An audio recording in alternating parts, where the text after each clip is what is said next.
In this podcast episode, actor Kevin Sorbo shares his experiences in Hollywood, discussing the challenges he faced after expressing his conservative Christian beliefs. Known for his iconic role as Hercules, Sorbo reflects on his rise to fame, the subsequent blacklisting he encountered, and the broader implications of political correctness in the entertainment industry. Sorbo begins by reminiscing about the success of Hercules, which by its third season had become the most watched show globally, airing in 176 countries. The show not only launched his career, but also led to the creation of spin-offs like Xena, Warrior Princess, and Young Hercules. Despite this success, Sorbo's career trajectory took a significant turn around 2012 when he was informed by his agent that he could no longer work with him due to the controversial opinions he expressed online. Sorbo emphasizes that he never posted anything hateful or attacking.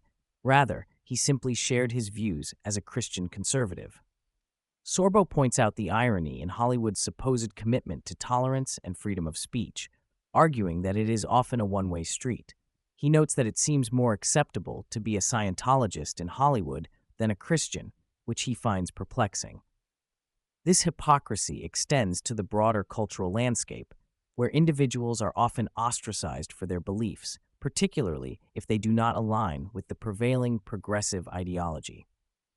As the conversation progresses, Sorbo reflects on the changing dynamics in Hollywood. He observes that while he has been largely excluded from major productions, he has found success in independent filmmaking.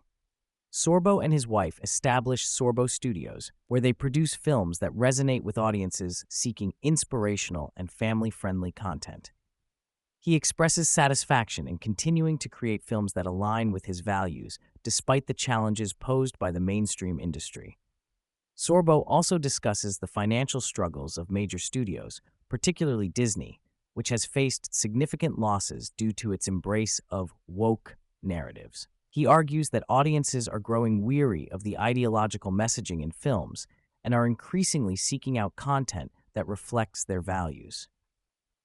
A recurring theme in Sorbo's narrative is the role of fear and apathy in stifling dissent.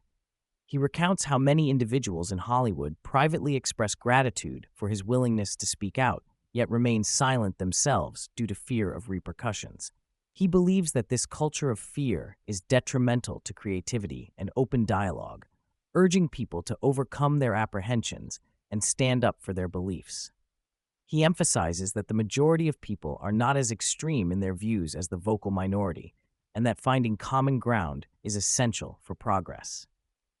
The discussion shifts to the impact of the COVID-19 pandemic on society and the entertainment industry. Sorbo shares his skepticism regarding the government's response to the pandemic, particularly the restrictions placed on churches and small businesses while allowing larger corporations to thrive.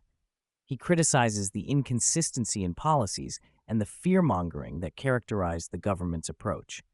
He shares his own experience with social media censorship during the pandemic, where he was banned from platforms for sharing information contrary to the mainstream narrative. As the conversation continues, Sorbo emphasizes the importance of storytelling in film and television. He believes that great movies are those that resonate with audiences on a deeper level, offering meaningful narratives and relatable characters. He laments the current trend of relying heavily on visual effects and superhero franchises, arguing that these films often lack substance. He advocates for a return to character-driven storytelling that explores complex themes and moral dilemmas.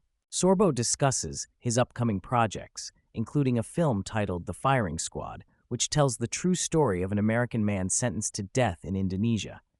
He expresses excitement about the potential impact of such films, which aim to inspire and provoke thought among viewers. The conversation takes a broader turn as Sorbo reflects on the current state of Hollywood and society at large. He expresses concern over the rise of anti-Semitism and the divisive rhetoric that has permeated public discourse.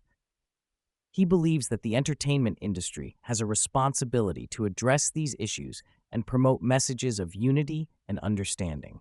He highlights the need for individuals to engage in open conversations and challenge the prevailing narratives that seek to divide. Sorbo's optimism for the future of independent filmmaking shines through as he discusses the growing demand for content that reflects traditional values. He believes that audiences are hungry for stories that offer hope and redemption, and that independent filmmakers have the opportunity to fill this gap.